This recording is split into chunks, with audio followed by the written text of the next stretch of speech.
আমার মা আজকে দাদা ভাই থেকে একটা মোবাইল কিনেছে, তার সাথে আমার মায়ের এই যে এতগুলো গিফট দিয়েছে। আমার মেয়ে গিফটগুলো খুললো। এটা কি আছে সায়নী দেখি?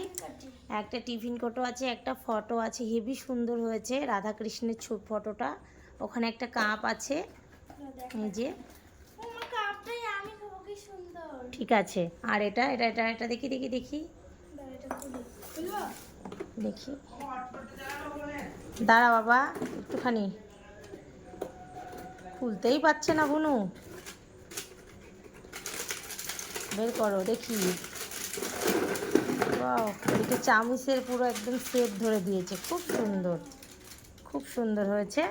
দাদাভাইয়ের মোবাইলের আকর্ষণ এটাই, দাদাভাই থেকে মোবাইল নিলে এই গিফটগুলো পাওয়া যায়। জানি যদিও বা মোবাইল তো পয়সা দিয়ে কিনতেই হবে, কিন্তু গিফটগুলো পেলে মন ভরে যায়। হ্যাঁ, গোডাউন মাঠ, তাই তো? স্টেশনের পাশে গোডাউন মাঠ, একদম দাদাভাই মোবাইল সেন্টার।